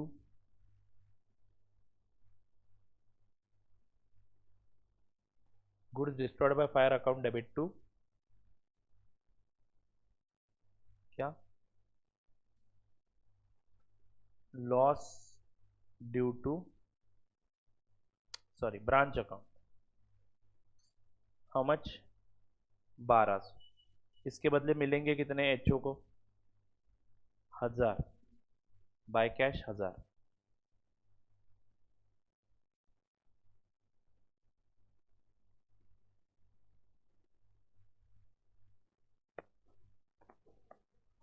okay और उस केस में जो भी नुकसान आएगा वो पी एंड एल अकाउंट को जाएगा 200 रुपये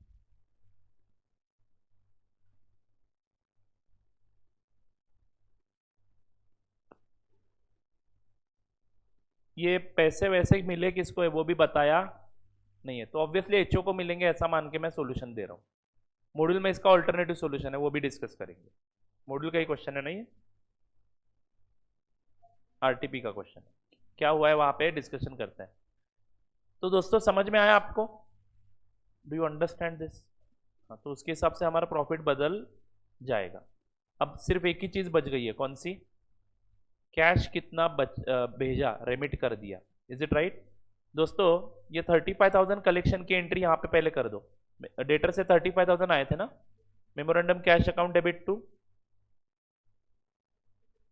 मेमोरेंडम डेटर्स अकाउंट 35,000 पहले डेटर्स अकाउंट क्लोज कर दो मैच हो रहा है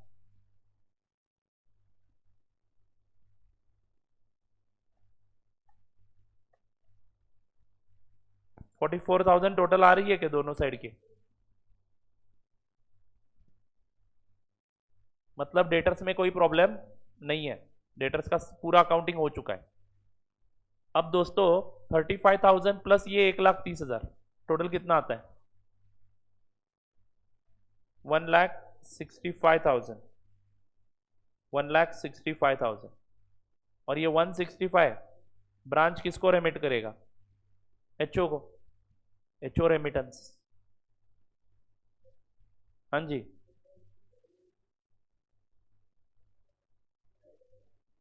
एचओ के पी एंड एल में जाएगा वो एचओ का पी एंड एल पूछा नहीं है इन्होंने इसलिए दिखाया नहीं पिछले क्वेश्चन में पूछा था करेक्ट है ना हाँ तो एचओ रेमिटेंस कितना आएगा 1,65,000 तो यहां पे लिख दूं क्या बाय कैश और बैंक इमेजिन करिए एचओ के बुक्स में कैश मिला तो एचओ कैश अकाउंट डेबिट करेगा और ब्रांच अकाउंट क्रेडिट कर देगा आप लोगों को समझना है कि branch account is in the books of HO are you getting it हाँ इसमें एचओ एंड ब्रांच के बीच के जो ट्रांजैक्शन है वही रिकॉर्ड होंगे ये सारे वर्किंग नोट्स है मेमोरेंडम कैश मेमोरेंडम शब्द लिखा मतलब रफ खाता है वो इज इट राइट तो अब हमारा प्रॉफिट कितना आता है देखो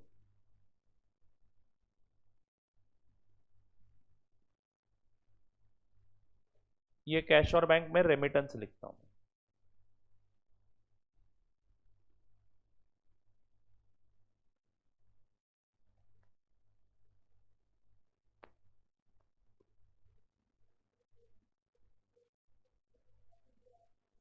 seventy 79,150 is right answer to P and L account.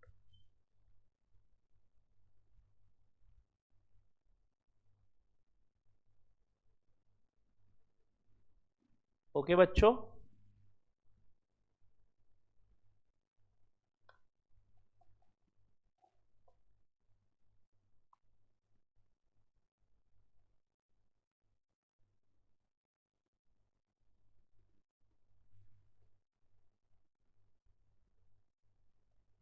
ठीक है हाँ तो एचओ पी एंड एल का एक एक्सट्रैक्ट बनाता हूं मैं यहाँ पे एक काम करो वर्किंग नोट नंबर 4 है ना यहाँ पे एक नोट लिखो we are assuming that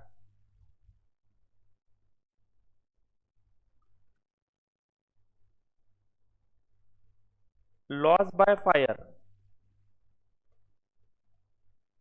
is borne by head office Hence, cost of goods destroyed is transferred to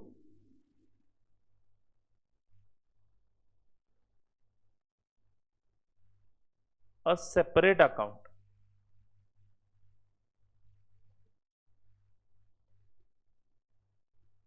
And then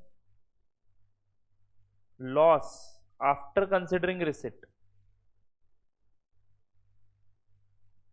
and then loss after considering receipt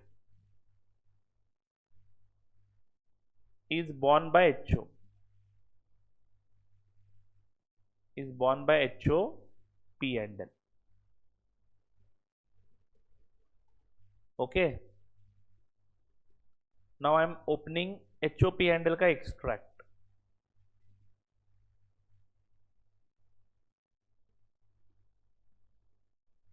HO P and L extract, जिसके credit में by branch कितना आएगा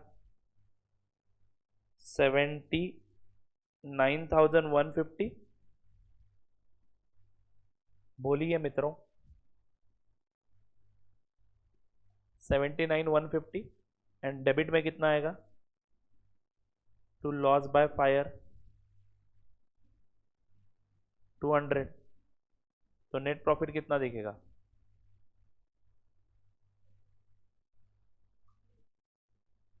78,950. Okay, now write down. Alternatively,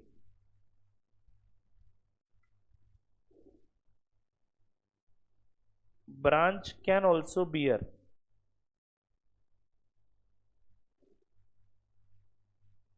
this loss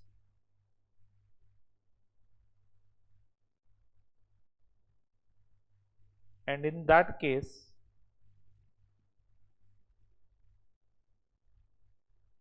branch cash will increase by rupees 1,000 received from insurance company.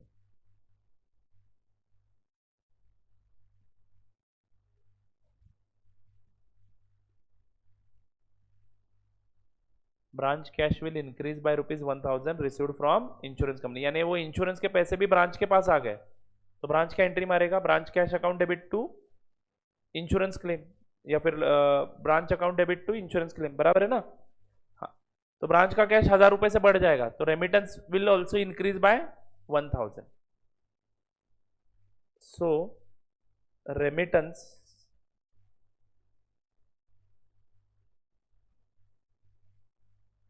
total will be also rupees 1,66,000.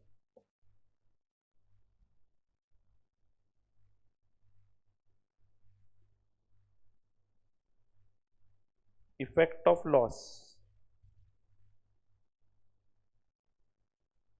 will get adjusted in branch account automatically.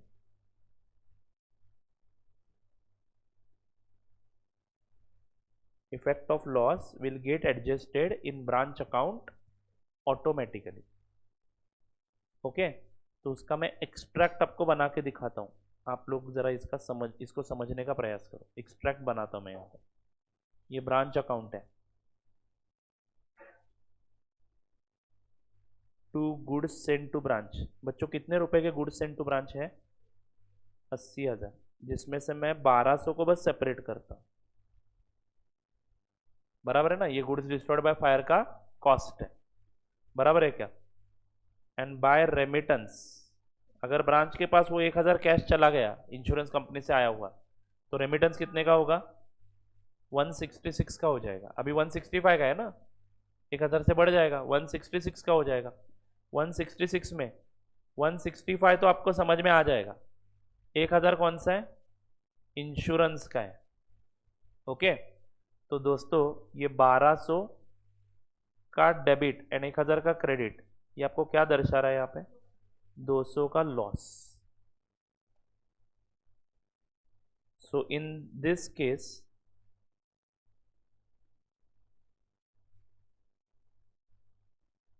branch account will show profit of 78,950.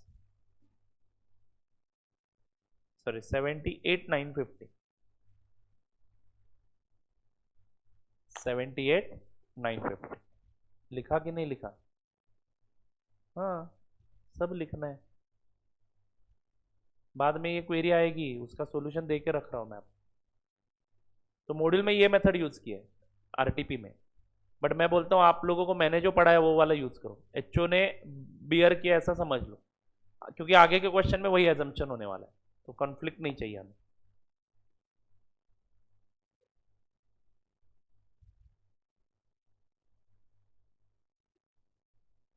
चलो बच्चों, हो गया? ऐसा करो वैसा करो, 200 रुपए का फर्क पड़ेगा प्रॉफिट में, बट अल्टीमेटली एचओ के पी एंड एल में 200 गए ना, तो वहां पे वो प्रॉफिट आ ही गया 78,950 का.